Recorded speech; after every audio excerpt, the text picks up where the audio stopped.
Bonjour, Éric Tchudi, dans l'équipe SIG de l'Adréal Grand Est, orienté plus vers l'administration des données et les partenariats, et c'est à ce titre que je suis chef de projet Géo Grand Est côté de Réal. Et donc pour ces deux raisons, je suis content de vous présenter aujourd'hui l'accès aux données nature dans le cadre du webinaire Géo Grand Est, besoin de nature, quelles données pour quels usages. Alors, déjà, commençons par dire que les données géographiques et espaces naturels sont diffusées depuis longtemps. Je suis arrivé en DIREN, Lorraine en 2006, et ces données étaient déjà diffusées par la DIREN en téléchargement et consultables sur une cartographie interactive. Effectivement, c'est la politique du ministère en charge de l'écologie qui considère que la diffusion de la connaissance concernant la biodiversité participe à la protection de la biodiversité. Alors tout cela s'inscrit bien sûr dans la logique de la Convention d'Aarhus de 1998, dont le premier pilier est l'information sur l'environnement, et également dans la directive INSPIRE, qui est la continuité de la Convention d'Aarhus, qui date de 2007 et qui concerne plus spécifiquement les données géographiques, dont la diffusion en ligne selon les standards précis est obligatoire. Alors, ces données sont accessibles à de nombreux endroits. Et donc là, ce que je vais essayer de faire au cours de cette présentation, c'est donner les grands principes pour faciliter l'accès à ces données. Alors tout d'abord, le producteur de référence de ces données, c'est le MNHN, c'est-à-dire que le MNHN, c'est lui qui organise la production des données.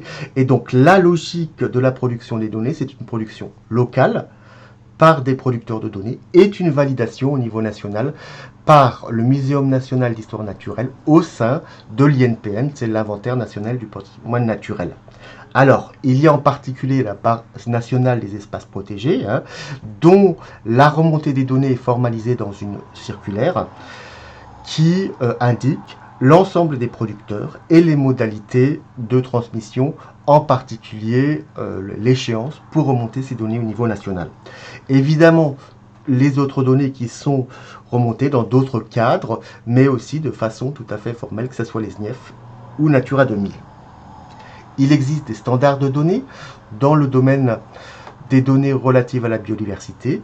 On a un standard de données qui est le standard des données des espaces naturels protégés, donc dont la logique est d'intégrer le suivi des actes juridiques à l'origine de ces espaces, étant entendu qu'évidemment ces espaces sont créés par un acte juridique qui va préciser un certain nombre d'informations et leur géométrie.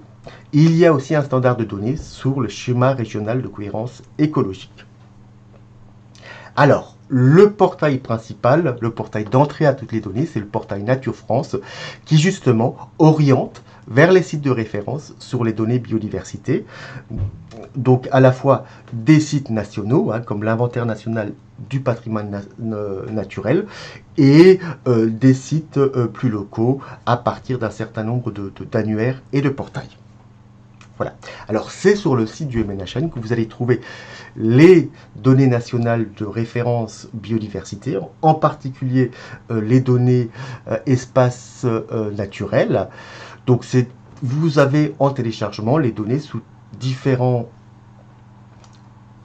formats avec les services web. Et vous avez donc les espaces protégés, les SNIEF, les ICO et Natura 2000. Vous avez en plus évidemment plein d'autres informations sur ce site du MNHN, dont les fiches décrivant les espaces, qui décrivent chacun des objets de nos couches d'informations géographiques.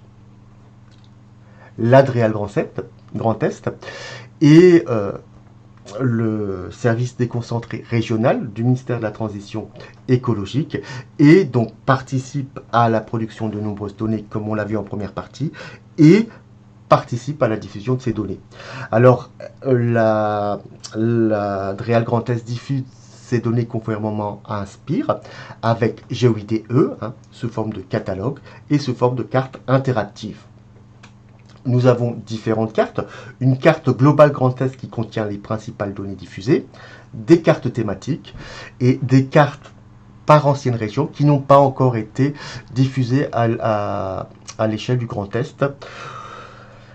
Alors, nous avons fait le choix de diffuser l'ensemble des données des espaces protégés au niveau régional pour faciliter justement l'accès à ces données.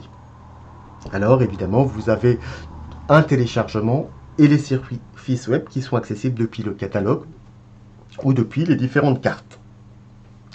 Alors, cette carte globale Lorraine comprend les principales données diffusées par la DREAL Grand Est. Donc, vous avez une thématique nature avec des protections réglementaires, les gestions contractuelles, les engagements internationaux, le plan national action de hamster et les inventaires patrimoniaux. Et nous avons des cartes thématiques, puisque toutes ces informations thématiques n'ont pas vocation à figurer sur la même carte globale Grand Est. C'est la carte des zones humides, donc qui contient toutes les données zones humides produites sur la région Grand Est. Ce sont des données produites selon différentes méthodes, donc y compris milieu potentiellement humide, zone à dominante humide, etc. Donc il s'agit évidemment de lire les métadonnées et les modalités et le contenu de ces cartes pour bien comprendre à quoi elles correspondent et les utiliser de manière pertinente. Alors, nous avons une carte, alors les données hamster, donc hamster commun ou grand hamster, c'est une espèce présente en Alsace uniquement, donc sur le territoire français, donc ça correspond à la partie ouest de sa zone de répartition en Europe, qui a fait l'objet d'actions et de suivi importants, et donc l'objet d'une connaissance importante qui est diffusée sur le site de la DREAL Grand Est, à la fois sur la carte globale Grand Est pour les 2 dernières années, et sur la carte globale Alsace pour les données antérieures. Depuis 2001, on trouve des zonages réglementaires ainsi que les comptages annuels. Trame verte et bleue, je ne vais pas en dire plus puisqu'il y a une présentation qui sera consacrée au cours de ce webinaire aux trames vertes et bleues. Simplement dire que les données sont disponibles sur les cartes des anciennes régions, accessibles depuis la page internet cartographie interactive de la DREAL Grand Est. Nous avons ici une nouvelle donnée, ce sont les cartes de sensibilité sur les espaces patrimoniaux. Elles ont été produites par l'Odonat pour la DREAL Grand Est et ce sont des cartographies d'alerte sur les secteurs de sensibilité pour certaines espèces menacées, avec différentes représentations par région naturelle, ce qui est le cas ici sur l'illustration qui est faite, par maille de 10x10, par site précis, par potentialité de présence. Donc c'est une avancée importante dans la connaissance de la présence de certaines espèces menacées. Et il s'agit, pour bien comprendre leur utilisation, de lire les informations sur l'étude qui a été faite et sur leur généalogie sur le site internet de la DREAL Grand Est. Alors, les autres outils qui diffusent ces données, alors nous avons GeoGrand Est, qui organise ce webinaire et qui a la plateforme qui a vocation à regrouper toutes les données géographiques produites en Grand Est, au moins toutes les données géographiques produites par les autorités publiques, et donc, par conséquent, a vocation également à regrouper toutes les données nature produites par les autorités publiques.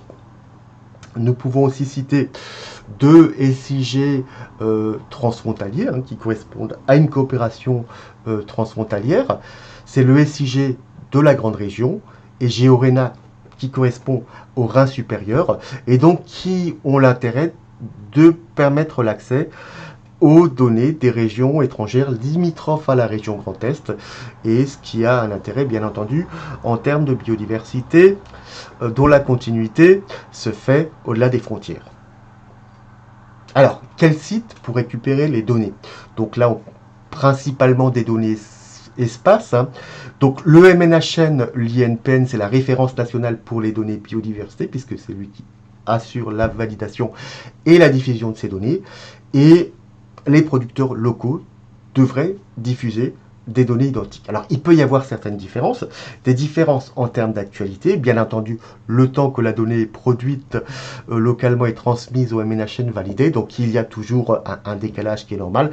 Il peut y avoir des différences un peu en termes de géométrie qu'on va considérer comme historiques, souvent liées à des référentiels anciens de production des données qui ont été corrigés d'un côté ou de l'autre, où la répercussion n'a pas toujours été bien faite au niveau local ou national. Voilà. Donc, et bien sûr, les acteurs de la biodiversité font des productions locales qui n'ont pas vocation à être diffusées par le MNHN. Et là, c'est sur les sites des acteurs locaux que vous trouverez les données. Alors, les données espèces. Donc, il y aura donc une présentation du SINP qui va parler de ces données espaces qui ont été déjà évoquées dans la première partie de ce webinaire. Alors, simplement dire qu'il y a un portail des données biodiversité de la grande région, BioGR, qu'il y a sur différents sites internet des cartes de suivi des espaces, et en particulier sur le site de l'Office français de la biodiversité. Alors, concernant les données naturalistes, il en existerait 12 millions de données naturalistes collectées dans le Grand Est et répertoriées dans les bases de données. Elles sont détenues majoritairement par les associations, 70%, et les établissements publics à 13%. Voilà, donc vous avez des cartes accessibles sur certains sites d'associations, parfois des données, et le site de diffusion de référence des observations naturalistes sera le site du SINP, dont vous aurez une présentation plus tard dans le webinaire. Alors, le système d'information biodiversité, donc ce système d'information biodiversité, il est en cours de construction. Il est animé par l'Office français de la biodiversité, l'OFP, animé et coordonné par l'Office français de la biodiversité, l'OFP. Donc ce système d'information biodiversité n'a pas vocation à remettre en cause ce qui existe, notamment le SINP, mais de faire évoluer et de relier entre elles les banques ou initiatives pour mieux répondre aux besoins. Voilà. Alors je voulais simplement terminer en parlant d'une donnée nouvelle, c'est les mesures compensatoires prescrites des atteintes à la biodiversité. Donc, simplement pour placer le contexte, il y a une séquence ERT pour tout projet, programme qui s'articule de manière chronologique. Il faut d'abord éviter les atteintes à l'environnement. Si on ne peut pas les éviter, on va les réduire, et si vraiment on ne peut pas les réduire, on va les compenser. Donc on va essayer de mettre en place des mesures compensatoires, des contreparties positives à un impact dommageable non réductible qui est provoqué par un projet, voilà, de façon à maintenir la biodiversité dans un état équivalent ou meilleur par rapport à celui observé avant sa réalisation. Alors, les mesures compensatoires sont souvent géolocalisées, et il y a la loi de 2016 qui rend obligatoire leur géolocalisation dans un SIG et leur diffusion. Donc ces données sont disponibles sur datagouv.fr, et donc comme ces mesures compensatoires ont vocation à maintenir la biodiversité dans un état équivalent sur une durée importante, c'est donc une connaissance de la biodiversité qui est importante à divers titres. Voilà. Alors je vous remercie pour votre attention. Voilà, simplement pour citer, sur le site de l'Adréal, vous avez la rubrique cartes et données sur lequel vous aurez accès à toutes les informations indiquées ici, et le site de GeoGrandEst. Donc si vous constatez ou remarquez qu'il y a des oublis ou des manques dans cette présentation, eu égard à l'accès aux données nature, je vous invite à nous les transmettre, à me les transmettre pour bien les intégrer aux prochaines présentations que je ferai.